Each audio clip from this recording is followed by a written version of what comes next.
Good morning. What a wonderful day to celebrate the remarkable Louise McBee. It is my pleasure to welcome you to the lecture and to thank you for joining us. This series was launched in 1989, 1 year after Dr. McBee's retirement from the University of Georgia. Through the years, distinguished scholars and national leaders in higher education have spoken in this historic chapel to honor and now remember Dr. McBee. Many of you know Dr. McBee's life story, but the highlights bear repeating to remind us of what a life well lived, filled with education, public service, and integrity can accomplish. Dr. McBee was born in 1924 and grew up in Strawberry Plains, Tennessee. She was one of 2 members of her graduating class to attend college. It was a rural area and opportunities for women were limited, but she persevered. She earned a bachelor's degree at East Tennessee State University, a master's degree at Columbia University, and a PhD from the Ohio State University. She believed in the transformative power of education. Dr. McBee arrived at UGA in 1963, and no one at the time recognized what a force she would become in the next decades. She first served as the Dean of Women and then Dean of Students. It was a period of massive sit-ins and demonstrations on college campuses nationwide. UGA was no exception. Dr. McBee met the challenges of student unrest with an open door, a sense of fairness, a tenacious spirit, and unwavering integrity. She advocated consistently for faculty governance in academic matters and more resources for teaching and research. She worked tirelessly for equity in salaries, hiring more women faculty, and admitting more students who were underserved. She was our role model. She was our champion. Dr. McBee retired from UGA in 1988 after climbing the administrative ranks to serve as the Vice President for Academic Affairs, the second highest administrative position at UGA. Across 25 years, she served under 4 presidents: Adderhold, Davidson, Stanford, and Charles Knapp. I might mention now that her PhD was in psychology and counseling.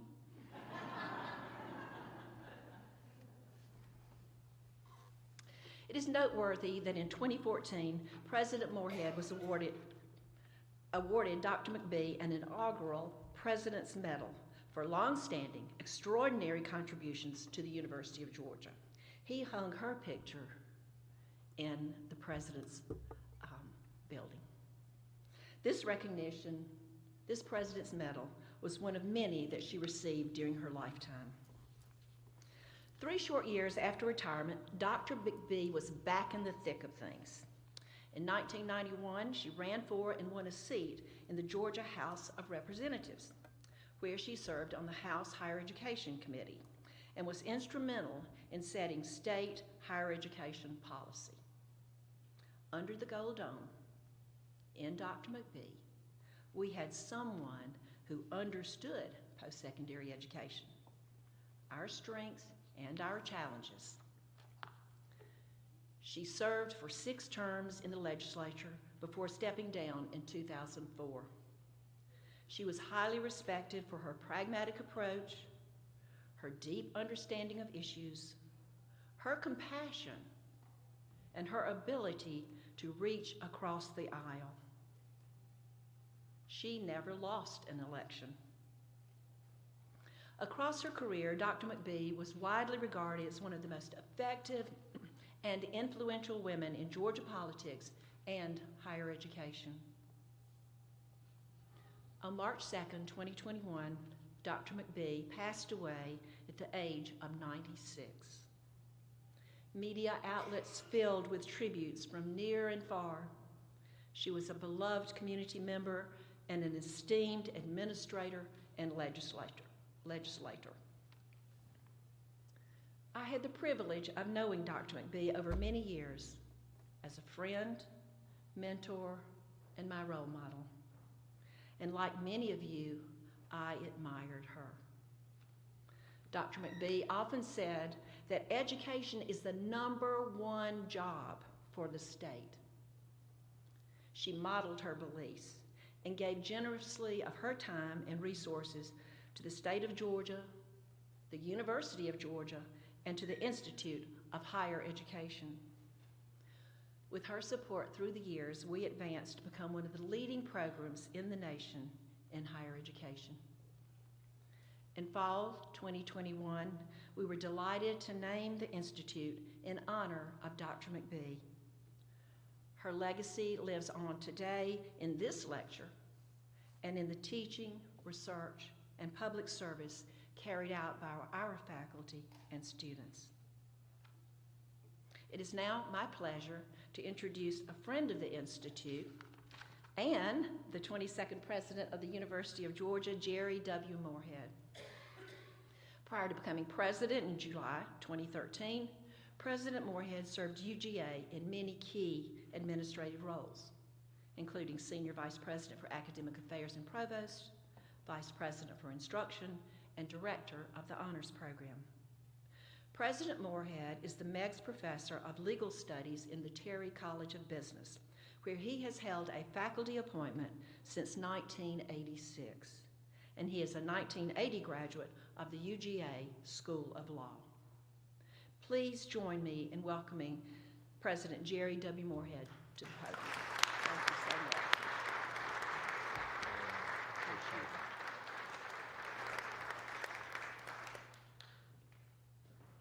Well, thank you, Dr. Morris, and I would ask all of you to join me in expressing our thanks and appreciation for being the role model and the follower of Louise McBee. What an extraordinary record you have had at this institution.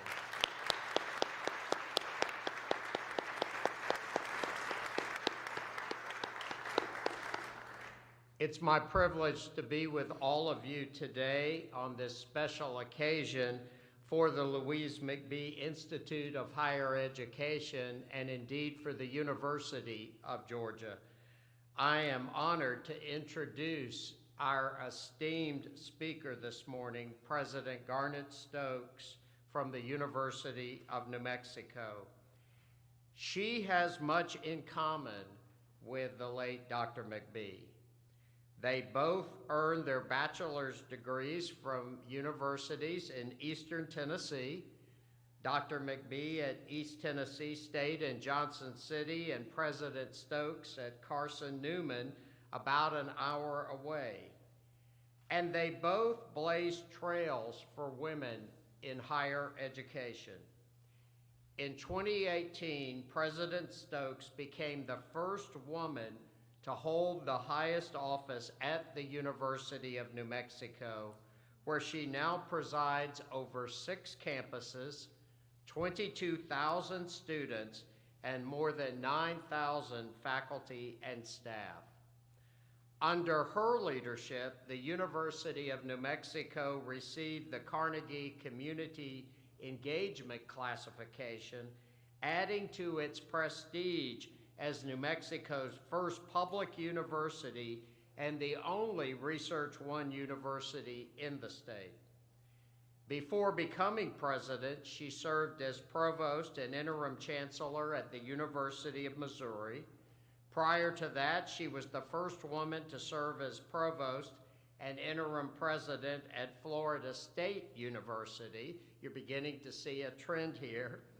And we proudly note that she was the first woman to serve as dean of the Franklin College of Arts and Sciences here at the University of Georgia. And she led the Franklin College with distinction for 7 years. We are also proud to call President Stokes an alumna of the University of Georgia, with both a master's and PhD in psychology.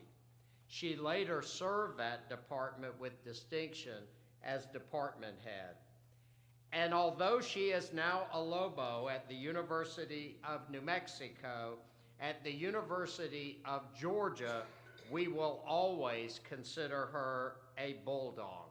I am pleased to welcome back to the University of Georgia to provide this year's Louise McBee Lecture, President Garnett Stokes.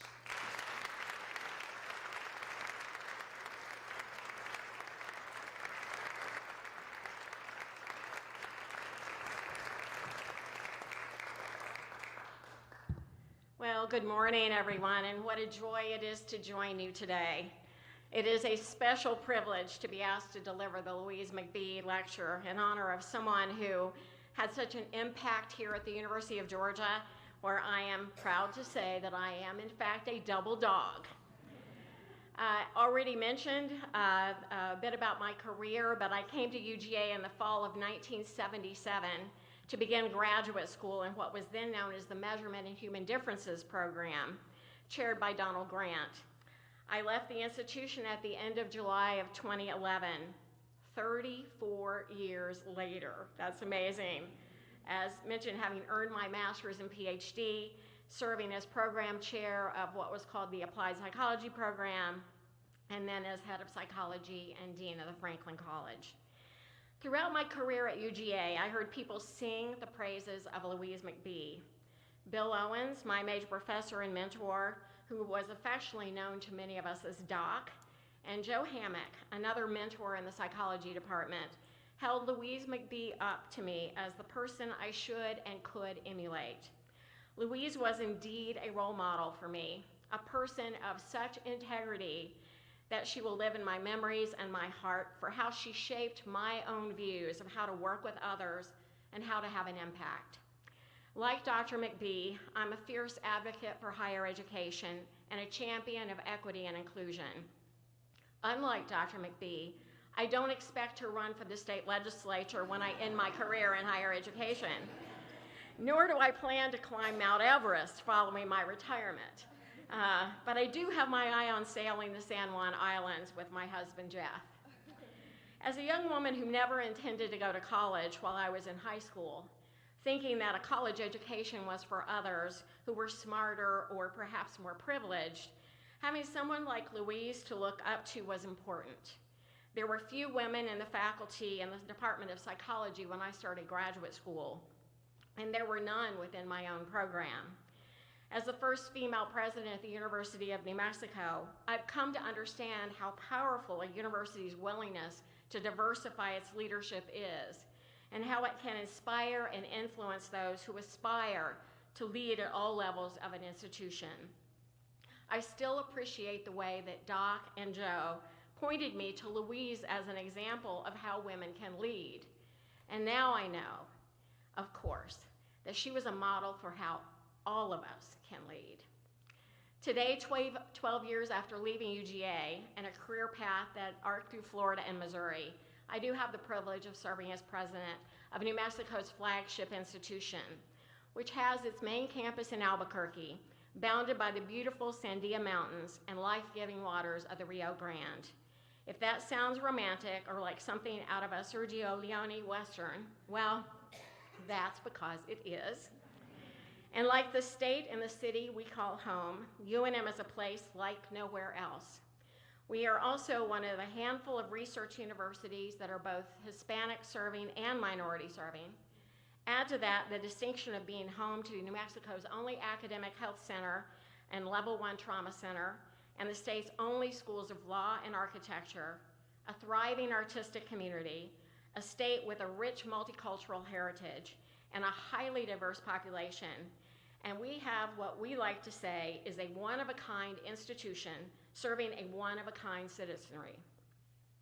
It is true that every state has a flagship university, and every state is also home to at least one public research university. In fact, in all but 5 states, the flagship university is also a Carnegie One research institution. And with this distinction comes high and sweeping expectations. Indeed, every day we strive to recognize and respond to the needs, ideals, and dreams of our citizens. And those needs continue to evolve quickly and often urgently. Our world today looks very different than it did 10 or even 5 years ago. We're more connected and more diverse than ever. And as limits to collaboration and innovation have receded, what is prioritized under our missions and identities have expanded, as have the expectations of those we serve. Our roles as premier public research universities are to educate our citizenry as a part of our national intellectual and economic infrastructure, and to support research and innovation. In doing so, we have become many things to many people. At the same time, we are often asked to justify our very existence. What is the value of higher education? What is the value of a college degree? These have been all too often refrains that we've heard in recent years. And certainly fresh on our minds these days are the assaults on academic freedom and faculty tenure. All of which leads me to want to examine the question, are we in fact living up to the expectations of our flagship Research One university missions and those who stand to benefit? To discover the answer, I would posit that we need to reflect on the totality of our missions in responding to the communities we serve. Our power lies in the sum of what we do and how our parts fit together, not just in the discrete areas of excellence and innovation that may have selective importance. When I first came to UNM, I was told not so long ago, people were uncomfortable using the term flagship when speaking about the university, that it would appear elitist and offend the other institutions in our state, and it was politically incorrect. It reminded me of when the Idaho State Board of Education's removed the word flagship as part of the University of Idaho's mission in 2012 because members felt it was unfair to other state universities and that the word flagship suggested a special prominence. When I asked at UNM what changed, since we now use this term practically every way, in every way that we communicate, I was told that the university decided to take ownership of what the term meant, to define it, and to live it, because it was an important part of our purpose and identity. There is not a clear and compelling definition of the term flagship university, yet this descriptor is so much a part of our identities that it's important to know what it means to our own institutions and to our states. The concept of public flagships as a leading national university, some say emerged in the mid-1800s, the hallmarks of which remain access, a wide variety of academic programs, purposeful engagement with local communities and economies, and leadership in developing public education. Gary Olson at the Chronicle of Higher Education offers the following. While the criteria used to determine flagship status will vary from state to state, it is likely to be the university with the highest research profile and the most doctoral programs. It may house the state's medical school or law school or both. It may be the largest and best endowed university in the state. Membership in the prestigious Association of American Universities may be a factor, and NCAA Division I athletics is a must. Obviously, there are clearly differing perspectives on what constitutes a flagship university. What I know about flagships is that we are leaders, but we're not necessarily always competitors unless we are playing a game against each other. Collaboration, and again, the public good, are at the heart of what we do. Our designation should not be at the expense of the importance of other institutions of higher education. As we know, the days of the ivory tower, either real or perceived, are long gone. The notion of an ivory tower implies a division between universities and society and is antithetical to our shared desire for a better future. Our modern flagship Research One universities operate in a very public square, offering access to knowledge across multiple modalities, and they're drivers of social mobility, collaboration, and inclusivity. In every way, we are members of our communities. That makes us not only educators and researchers, but also neighbors, business partners, program managers, fundraisers, counselors, landlords, social workers, in some case, healthcare providers. The list is diverse as those places and spaces in which we live and work. Public research universities have always been stewards, repositories, and catalysts of human knowledge.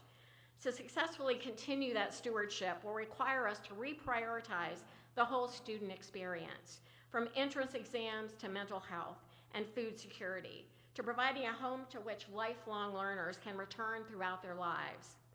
Our states look to us in times of crisis and uncertainty to resolve the most complex challenges, to moderate social debate, and really to be that harbor in the storm, confident in our abilities to weather change and disruption without compromise. Sometimes, the most challenging expectations are those we set for ourselves. We start perhaps by looking inward. As we connect our intentions to the impact of the work we do, aligning that with our goals and values, we can arrive at what we should expect from ourselves. And let's unpack that for a moment. Intention is defined as a purpose or a goal, a thing intended or a plan. It's worth thinking about what the word actually means. And Rhett Power, a columnist at a business magazine, said, "When we carry out activities thoughtlessly without aligning them with our conscious intention and with our words and actions, they may no longer match our purpose, which can then undermine what we hope to accomplish." This resonates when looking at the totality of our missions and our strategies. It's important to slow down and consider what our intentions are so that we can effectively focus our energies and manage our expectations. Impact, on the other hand, is defined as having a strong effect on something or someone. The line between intention and impact isn't always a straight one, and the distance between the two can vary. Of course, intentions alone don't lead to impact. It is the point of origin for our actions. Universities are places where our intentions matter a great deal. Our impact matters more. For example, we have the expectation that flagship universities are strongholds of free speech, and we intend to create spaces in which all can have a voice and express their opinions. That's a great and noble intention and fundamental to the American university. But this can go in one of several ways. I think many of us here can relate. When provocateurs visit our campuses, is it safe for them to speak or for counter speech to occur while upholding the First Amendment? Are we inclusive, and do we stand for something in the face of hateful yet constitutionally protected rhetoric? How do we engage law enforcement? The impact of how we respond and act over time affects our entire community and those who will want to be part of it. Or take grand challenges, the initiatives that many flagship universities across the country have launched to solve their state's most complex issues. Our intention may be to address something like water sustainability. The impact of our solutions needs to be clearly considered in our expectations and those of our communities to contribute to the solution. This includes the cost, the effect on local agriculture, traditional uses of waters by indigenous peoples, and of course, the politics of water. In such cases, it may be debated in what direction a road paved with good intentions leads. So we need to ensure they are set with integrity and compassion. Impact can be profound and far-reaching, or more subtle and personal. There is no end to how we can imagine ourselves if we act with intention to realize a positive and far-reaching impact. So we've looked inward a little bit. Let's look outward. Being a flagship university comes with very public expectations. Such expectations are built on trust and on a belief in our abilities to make good on them. For those of us who've had the good fortune to be leaders at a flagship research university, I'm sure you will agree that we can only be successful when we have the trust and support of those we serve. We all have a stake in our institution's success, and it is vitally important that we meet the high expectations of the public whose interests we serve. As we're all aware, higher education continues to face continuous scrutiny from many quarters. along with a decreasing view of higher ed as a public good. Unfortunately, this bleak skepticism has only worked to undermine public confidence in what we do. You're all familiar with the criticisms, whether it's perceived political agendas and bias within academia or doubts about the cost and quality of higher education. My own experience as a first-gen student some 50 years ago make clear the suspicions that we as educators and administrators have faced for generations. Growing up, I heard from the pulpit throughout high school that college corrupts the minds of young people. I believed it. When a couple of my wonderful high school teachers tried to convince me to go to college, I really didn't give it serious thought. Clearly, I made a different choice. 50 years later, though, thinking about that high school mind, we still hear that higher education is a corrupting influence. There aren't many misperceptions about higher education out there that are more frustrating. But then this is a sentiment about American education that in part goes back to 1776, when Adam Smith wrote in The Wealth of Nations that the greater part of what is taught in schools and universities does not seem to be the most proper preparation for the business, which is to employ students during the remainder of their days. How familiar is that refrain? And then in late March, the Wall Street Journal published an article making it clear that there is a large swath of Americans, nearly a majority, who do not think a college degree is worth the cost. It is trying to so often hear all the ways in which people think we're failing. But I also believe such opinions are based on what these critics think colleges are doing, rather than what we really are doing. This highlights the need to enhance our communication with the public and to do so with greater transparency, accountability, and urgency. That means talking with and listening to our stakeholders, all of whom come with their own set of expectations. These expectations are driven by a number of factors, from community needs and demographics to policies and politics. But at the core of each of these expectations, there is a human being. And guess what? Human beings are complicated. Our wants and needs evolve over time, sometimes quickly, sometimes slowly, but are always changing. And so our examination of our expectations is never really done. Regular examination of those expectations must be part of our identity as an institution. Taking a page from Louise McBee early in my career, I learned that listening to people's concerns and their expectations and trying to understand them is fundamental to explaining why we do what we do in higher education and why it's important and how it is we serve the public. I'll share a little bit about how I approach listening, and this was really important going to New Mexico. In addition to needing to get to know the campus community in Albuquerque, I spent a great deal of time traveling throughout New Mexico to better understand our role in the state and the expectations of its citizens. New Mexico is the 5th largest geographical state in the country, so it's a big state to go around. In my first year, I traveled more than 4,000 miles through all of New Mexico's 33 counties. Yeah, only 33. I know the difference between Georgia and there. I visited 38 cities. I met with more than 1,300 people. What I heard time and again was that New Mexicans not only expect UNM to respond to the needs of the communities, urban and rural, native and non-native, business and nonprofit, immigrant and underserved, but also to build on the university's strengths in ways that translate more effectively the value of our research and teaching to serve and support all New Mexicans. And what may seem to be the need of a smaller community within our states may actually relate to a larger societal challenge.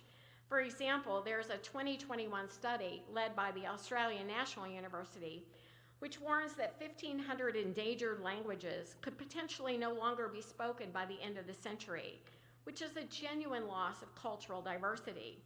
Well, as I learned on my listening tour, several of those endangered languages are in New Mexico, where we're home to 23 tribal nations who speak at least 8 different languages.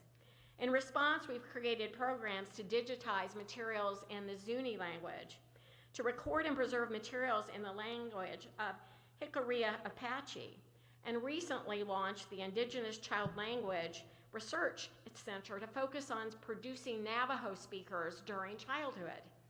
We acted locally, certainly, but our actions are also having a global impact.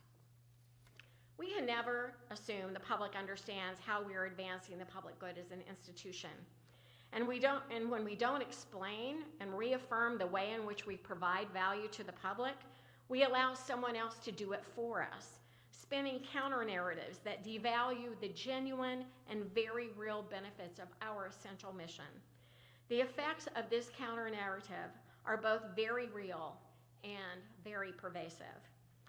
As a result of conceding the narrative, the polling doesn't tend to go our way. In 2017, the Wall Street Journal conducted a survey which found that 49% of Americans believe earning a college degree will lead to a good job and higher lifetime earnings, compared with 47% who disagreed with that statement. 6 years later, the journal asked essentially the same question and found that 42% of Americans believed in the value of college education, compared with 56% who did not. At the same time, we know that investing in college has historically yielded significant benefits, including greater career opportunities, higher earning potential, and a better quality of life for millions of Americans. The data also reinforce the value of a college education, both financially and otherwise. The Economic Data Initiative shows that the return on investment of a bachelor's degree over a 20-year period has been 38.1%, with a lifetime return on investment of 287.7%. Multiple studies have shown that students don't just increase their earning power, however, they have a better quality of life, a deeper sense of purpose, an appreciation of diverse populations, and they have more lifelong friendships. I think that sometimes in public higher education we know so well the importance of the work we do, but we're so busy doing it and so underfunded to do it sometimes that we don't invest the amount of time necessary to articulate or explain our value. And not just in our university newsrooms. It's clear, though, we must listen. We need to listen, but it's just as important for us to tell our stories too. The thing is, our stories are always changing, constantly evolving, with chapters being revised as we're writing them. Our modern flagships are driven by increasing expectations for a much more expanded role in society, and the competitive needs of our local and national economies are really driving that too. As the context in which we serve the public changes, serving the modern learner means serving them more holistically and over their lifetimes. We're digging deeper into the lives of our students, learning their personal stories and responding to the individual, not to their ID number. In our diverse and rapidly changing society, we need to look at the demographic and learning trends at the broad national level, as well as examine a more granular local level. The student populations on our campuses are slowly evolving to reflect the ever-changing makeup of our states and the nation. According to the 2020 U.S. Census, the U.S. population grew by 23.1 million over the last decade, with Hispanics counting for 52% of this increase. Since 2010, the multiracial population has increased 276%. Now, thinking about my own state, New Mexico. New Mexico is 47.7% Hispanic, compared to the next three states proportionally, California and Texas at 39%, Arizona at less than 31%. We are second to Alaska in our proportion of Native Americans. Alaska stands at 14.8%, New Mexico at 8.9%, South Dakota at 8.4%. This makes us one of just a very few minority-majority states. Only 36% of New Mexicans are white. It won't surprise you then to hear that every four-year institution in New Mexico is in fact Hispanic serving. Today in the U.S., 1 in 3 undergraduates, nearly 5 million students, identify as first generation. Most students average around age 23. The number of Gen Z students, first generation, that are first generation, is also rising. And at the University of New Mexico, first generation students make up half of our student body. We know from the Center for First Generation Student Success that compared to legacy students, their peers, first-gen students have fewer financial resources, They pursue higher education at a lower rate. They attain college degrees at a lower rate. These population dynamics create new demands for unique learning experiences and student support systems that better meet the needs of the modern learner.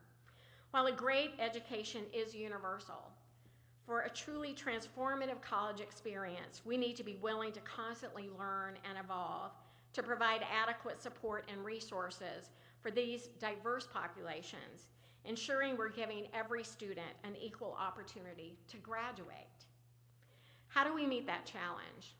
Well, what we do really well as a flagship research institution, we do a little bit of research. So at UNM, we're one of 6 institutions in the nation to participate in the Student Experience Project, or STEP. It's a collaborative of university leaders, faculty, researchers, and national education organizations that are committed to innovative research-based practices that will foster a greater sense of belonging on our campuses, which makes it more likely these students will succeed and graduate. And we are seeing some results. A recent report shows that when faculty at our 6 universities use the practices of this program on 10,000 students, the percentage of students who failed or withdrew from courses went down. At UNM in fall of 2021, fail and withdrawal rates decreased by 2%. The number of A and B grades increased by 10% above for the students in the SEP courses compared to those not in those courses. In STEM classes in which faculty used the tools, 92% of students were retained in the STEM pathway in the following semester. And overall, between spring 2020 and fall 2021, the students scored those faculty involved in the Student Experience Project at 98% for trust and fairness, while their sense of identity, safety, social connection, and belonging improved notably over the course of each semester. So, understanding the importance of improving identity, safety, social connection, and belonging, it turns out to be part of our increasing role and increasing relevance in ensuring that our students are successful. And we've learned more about our roles in some unexpected places. Our response to COVID, for example, drove home an invaluable lesson about higher education. What we learned is that for the most part, for our students, college isn't just about the education, it's about the experience. So when COVID arrived in 2020, life was turned upside down for everybody. Most of us sent our students home for spring break and didn't know we were going to tell them not to come back, but we told them not to come back. For 2 years, certainly in New Mexico, our students were denied a significant part of their college experience. There was no move-in day, no new friend group, there was no study group in the library, no tailgating before games. All those shared moments that define the connected student experience, just gone. What the pandemic showed us is that our students look to us for more than just instruction. It also revealed the stark economic disparities among students. Some were going without enough food. Some lacked stable or affordable housing and had to sleep in their cars or couch surf, while others lacked access to the internet. It made crystal clear what plenty of us already suspected as college administrators. Many of our students depend on us to provide them with increased access to vital support services like childcare, mental health, financial assistance, and transportation. All of these are critical for ensuring strong academic performance, increasing persistence and degree completion, and improving the overall health and well-being among our students. And our situation isn't unusual. Of the 19 million college students in the US, 73% actually go to public institutions. That's a lot of students relying on us for help and support that they may not be getting anywhere else. The good news is we are talking about it in higher ed, not just the advocacy and student health centers as the place where this occurs, but as higher education leaders and policymakers. This has become part of the conversation. That realization led us to some introspection and again to leaning in to our strengths as a research institution and doing some research. So at UNM, we launched what we called our Basic Needs Project, collecting 2 years of quantitative data on food and housing insecurity on our students. one of the most comprehensive studies in the region. We learned that a quarter of our student population was food insecure, as were 30% of our undergraduates. We also found that students from underserved populations experienced the most food insecurity, with the highest prevalence, 49% in our Native American students and 46% in our African American students. As one student told us, I was burnt out and it was tough to make it. But then also, if you can't eat, your brain just isn't there. As you can imagine, that sort of data turned a lot of heads, and it also caught the attention of our governor, who then asked us to work with the state on a similar study across all 28 of New Mexico's public colleges and universities. Our researchers are still at work completing their findings. They'll be released publicly in 4 days. And the truth is, we're not alone in addressing these issues. Auburn, University of California system, others are creating similar initiatives to assess and address the needs of their students. We also know that stress and anxiety are a part of the student experience. Young adults age 18 to 25 in the U.S. have the highest rate of experiencing any mental health concerns, compared to adults age 26 to 49, as well as that young group has the highest rate of serious mental illness. And racial and ethnic minorities experience some of the highest rates of mental health conditions, as do women and veterans. These are all populations we serve, and today we provide supports, services, and resources right on campus. We're continuing to improve and expand on these resources to meet both demand and, yes, meet expectations. But we know much more work needs to be done. None of this happened overnight. But over the last 2 decades in particular, our economy changed, the housing market went wild, health insurance became a kitchen table topic, the expectations and the obligations of higher education institutions began to slowly shift. And as flagship universities, we're here to provide more than just a public education. We are vital contributors to the public good. It's also important to examine how our flagships, and in particular our Research One flagships, are leveraging our resources for the greater good, not only for our students, but our communities, our states, and the nation. We're drivers of economies, both large and small. Whether it's collaborating on research with national partners like our federal laboratories, or providing the intellectual or financial capital for local startups, we value our role as economic leaders and innovators. Meeting the expectations of our local and regional economies is a never-ending responsibility, mostly because economies and the industries that propel them change constantly and quickly. So we have to always be nimble and adapting and creating new curricula and programs that are forward-looking and provide the education, training, and skills needed to succeed in industries that seem to evolve and expand almost daily. Now, I do get rolled eyes when I mention this one. But video games, for example, have seen quantum leaps in technology over the last 2 decades. And game development is so much more than just coding or programming. It involves interactive storytelling, filmmaking, music composition, and marketing. We now even have movies and TV shows that are based on video games. Who knew that was going to happen? Therefore, we continually have to invest in programs and facilities to prepare students for careers in these rapidly expanding industries. And talk about a practical skill. Each year, the video game industry generates more than $60 billion.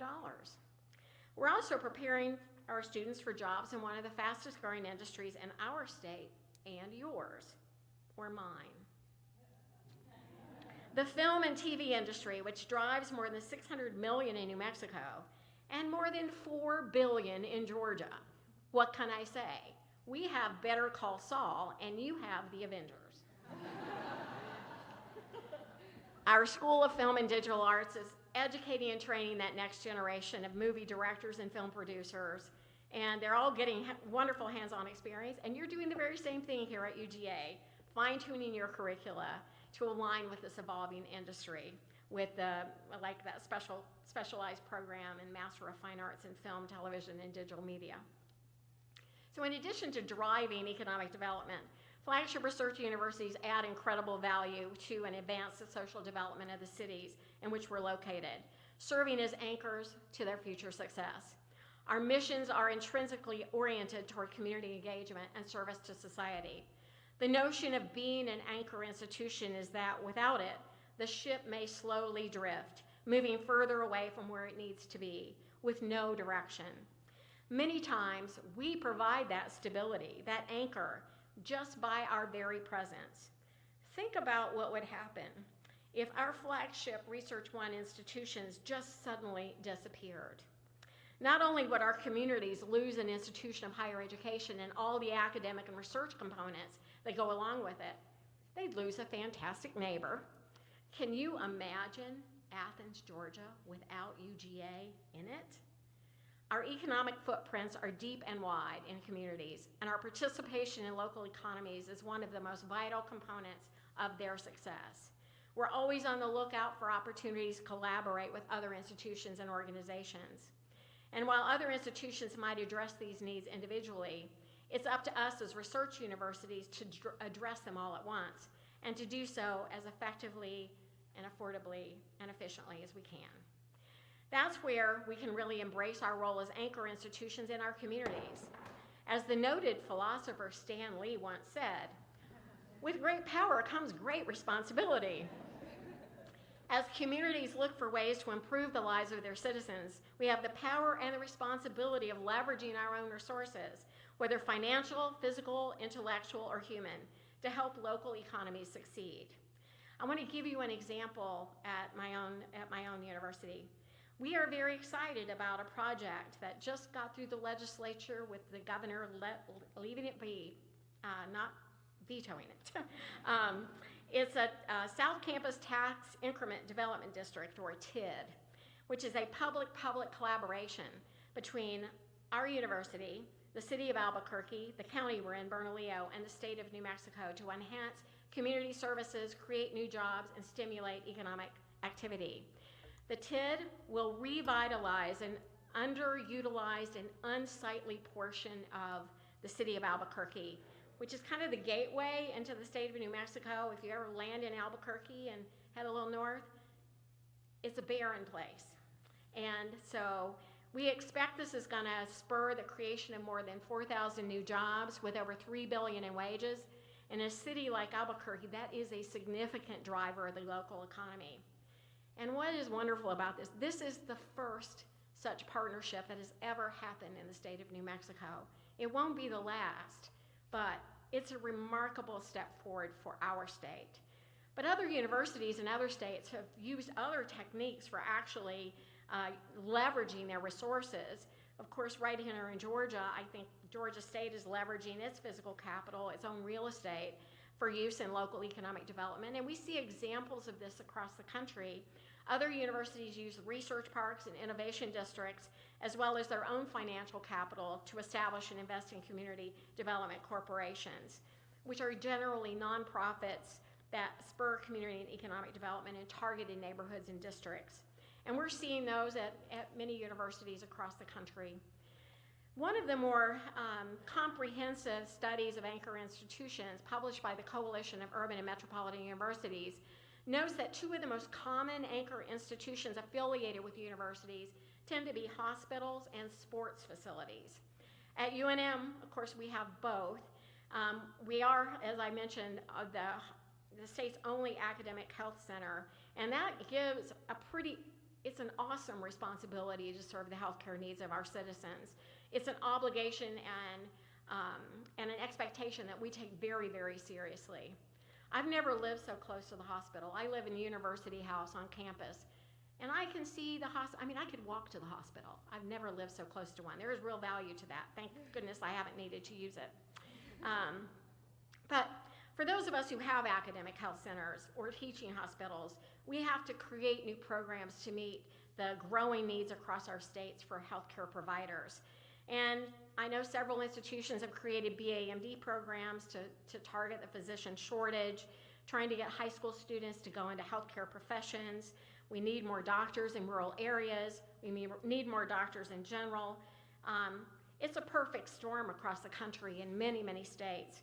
And it's requiring us to tap our resources as a Research One with a health center to really meet the expectations of our community for healthcare providers. And I don't need to tell you in Georgia the social and economic value of a sports complex. Look at what happens in Athens, you know, every beautiful fall day. How many, 90,000 people pack? I mean, it's pack Sanford Stadium. And of course, all the dollars that come in and this deep affinity for the home team. We see positive impacts like that on campuses that also have museums or theaters or other high-use public facilities. So this relationship, a critical component of it, us as anchor institutions in a community, I'd like to speak a little bit about stability. Why is it important? According to a survey from the American Council on Education in 2011, a typical college president had been in their role for 8.5 years. In 2016, the average sitting president had served just 6.5 years. By 2022, that had dropped to an average of 5.9 years. The same 2022 study also indicated that 55% of presidents plan to step down from their current positions within the next 5 years. And that's a change of leadership that's going to impact several hundred institutions and the many students and faculty and staff who work and attend them. I just completed my 5th year at the University of New Mexico, and I am the first president who has received a contract renewal at UNM in decades. As a result, I was contacted by both local and national media outlets to discuss the impact that such a, in quotes, long tenure has and will continue to have on the university. A long tenure. Think about that. For some relatable context, the University of New Mexico was founded in 1889. I am UNM's 23rd president. The University of Georgia was founded in 1785. President Moorhead is UGA's 22nd president. Incredibly, of the 23 presidents at UNM, 15 of them have come since 1950, with many serving for fewer than 5 years. At UGA, on the other hand, UGA's had 6 presidents since 1950, and that includes 1 short-term interim. President Moorhead has just passed his 10-year mark. Stability can make a difference in the success and reputation of a university. It provides important reassurance that priorities won't be constantly changing, that the leadership team in place shares the excitement and vision for the future. And in this continued metaphor, that the anchor will continue to stay locked strongly in place, and the flagship will not be left to drift.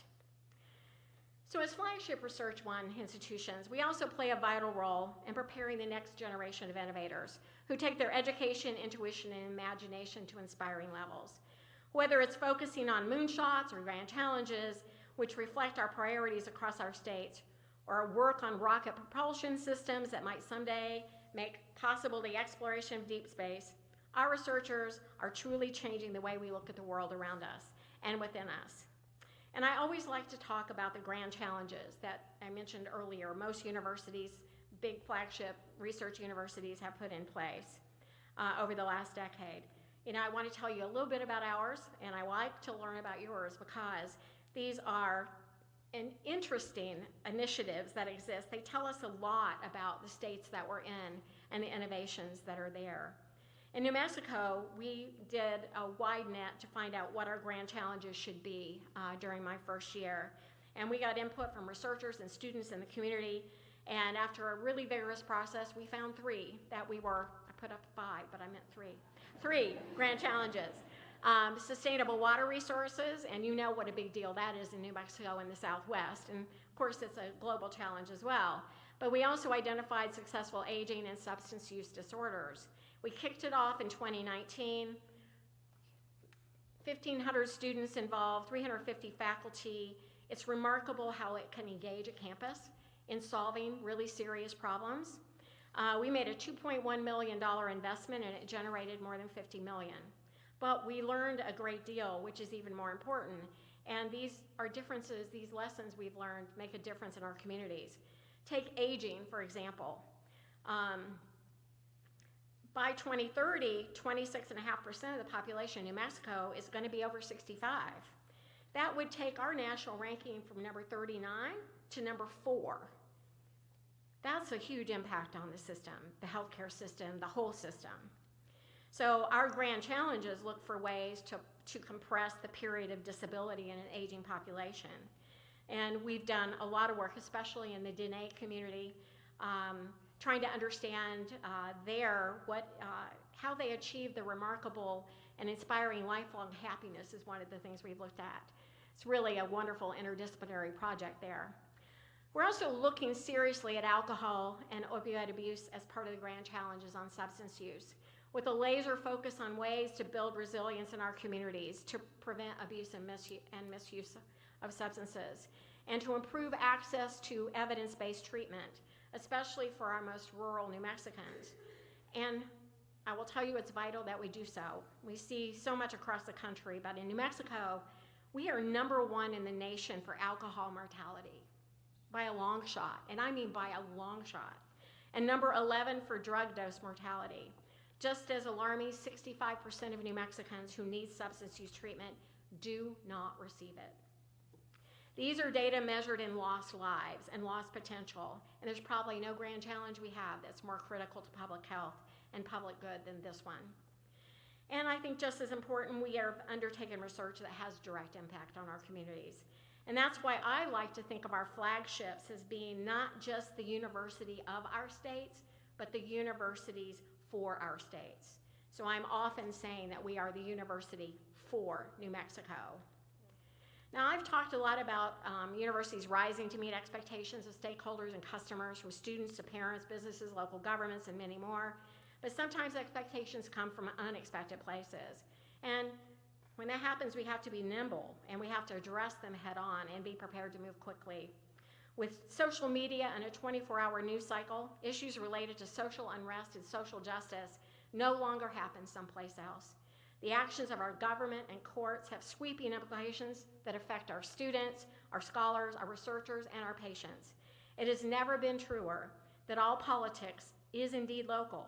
We've seen this with respect to DACA, immigration, abortion, most recently affirmative action.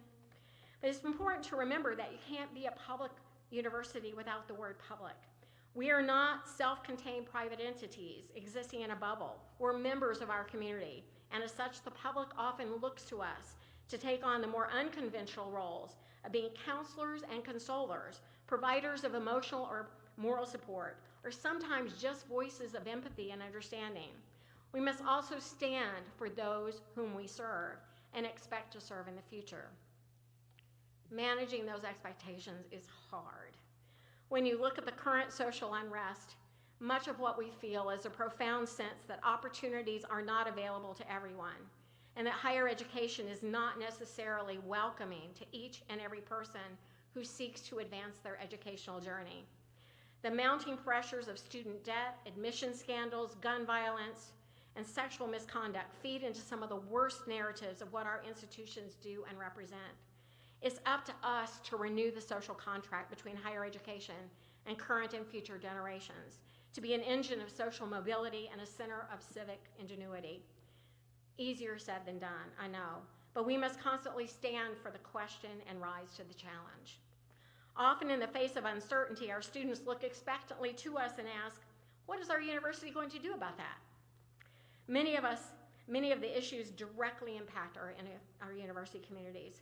There is no one-size-fits-all in terms of an answer or a response. Do we issue a statement of solidarity? Do we lower our flag respectfully to half staff? Hold a town hall meeting? If so, is that enough? What change is actually in our power to effect?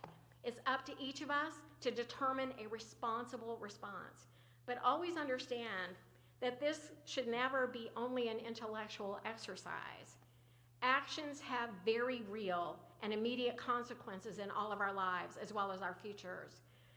But let's also ask ourselves why our communities look to us for answers and action. They do so, I think, because they trust us to stand for something and to stand for them. Ultimately, if there's one thing we know as institutional leaders, it's that there's always more work to be done, always. By our very nature as public institutions, we are many things to many people, and we must be those many things all at once. Educated, active, and successful citizens are about more than just the coursework they take and the degrees they earn. It is in our very DNA to ensure our students also have the support and resources they need to succeed throughout their lives. That support comes in many shapes and sizes, from providing students with access to support services to making our campus safer and more welcoming with the help of programs like the Student Experience. It means engaging the public and employers to understand what our communities need and what our businesses want to ensure a thriving economy. It means leaning into our own resources as anchor institution to anticipate the needs of our citizens and to provide the financial, physical, intellectual, and human capital necessary for our communities to flourish. It means responding compassionately and thoughtfully in times of strife and uncertainty. But our path, if I may steal it, cliche, is fraught with peril. Budgets are tight, compelling us to make difficult choices about institutional priorities, how those priorities contribute to the public good. Education, healthcare, and free speech, like it or not, become political footballs. Universities continue to strive for stability and leadership and relevance in their communities and states, and we are still responding to underlying systemic and societal challenges that demand both self-reflection and action. So we must continue to innovate, to make our resources go further than ever, and to invest strategically. And we must continue to listen, to really listen to the wants and needs of our students and stakeholders, like the parents, community leaders, legislators, and you, our university leaders. There's nothing more inspiring than smart leadership and leading by example. A big part of the challenge, as I've already articulated, is telling our stories, the whole stories. We want to tell all of them. We need to let our communities know that what we're doing has a positive impact on their lives. What does our research do that matters to them? And apart from education, what are we doing to keep our students healthy and happy and safe? Our customers, our stakeholders need to understand why we're relevant in ways that are meaningful to them. But they also need to know the challenges we're facing. Keep your eyes on the stars, Theodore Roosevelt advises, but don't forget that your feet are necessarily on the earth. And it's up to us to own our story, because the continued skepticism is really hurting us. Legislators question the value of research and its importance, the value of subsidizing graduate education, the teaching efforts of our faculty, and the reasons why we might think it's important to educate international students. The political will and support for higher education that was evident in the past has clearly waned. Still, the undeniable fact remains that our flagship universities have accomplished much and continue to be the envy of the world. We're not just a model for public education and higher education. We are the model. Like our nation itself, our higher education institutions are a genuine melting pot, serving the needs of many at once as we stir together academics, research, culture, and community, service, and gratitude. That distinction makes our institutions uniquely American, reflecting not only the values of our nation, but just as wonderfully the personalities of our states and our communities. The story of the American Public Research University has ultimately been one of tremendous success. So I began my remarks today by asking if we as a Flagship Research One institution or institutions were truly meeting expectations. I think the answer is probably a resounding, well, it might be complicated. We do have some weaknesses and vulnerabilities, and we've had some failings, and to say otherwise would itself be a failure. But knowing those weaknesses is a source of our strength. It means we can address those problems boldly, thoughtfully, and compassionately, and we can continue to always do better and be better. In the words of Kirby Smart, complacency is something that happens to people who don't look at what's going on. Our Research One flagships don't have that problem, and neither can we afford the luxury. Meanwhile, we have exceeded expectations in so many ways, knowing we can always do more, sometimes with less, and always in service to the public good.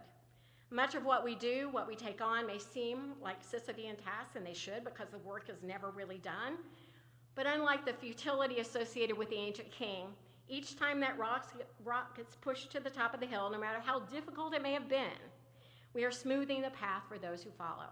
We do this willingly and passionately, with the understanding that part of our success as institutions is gauged on what we give back to our communities.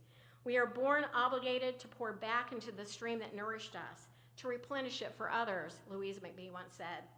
To the extent that we do that, we have lived a good and full life. It is my sincere wish that what I've shared with you today has reaffirmed that our flagship research universities are vital to the success of our country and truly belong to everyone. We are universities both of and for the people, constantly aspiring to meet expectations while striving for the greater good. I'm grateful for the opportunity to be among this distinguished group of people. You epitomize the good and full life, and you share a belief not only in public service, but actually making this a better world. So thank you very much.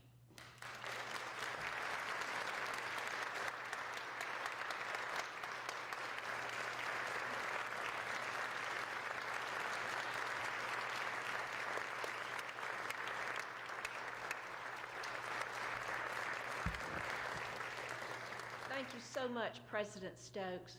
What a wonderful, inspiring lecture, reminding us of the role of higher education in society, the expectations toward us, our responsibilities, and the possibilities. Dr. McBee would be so proud.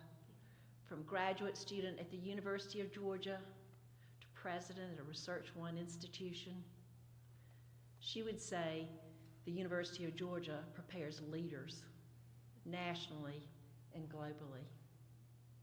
And I want to thank you for coming today. We'll have a reception on the lawn outside. I look across this group and I'm so inspired. I see students who are members of Palladia, the university highest honor for women students. I see graduate students, and I see so many friends of Dr. McBee who knew her and loved her. And I'm so impressed by the number of deans, vice presidents, senior administrators who are here. It shows your respect for Dr. McBee and her legacy, and I thank you.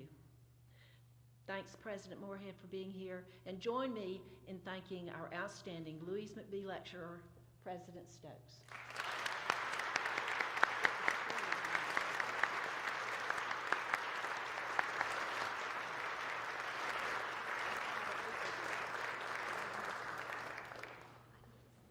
See you at the lawn.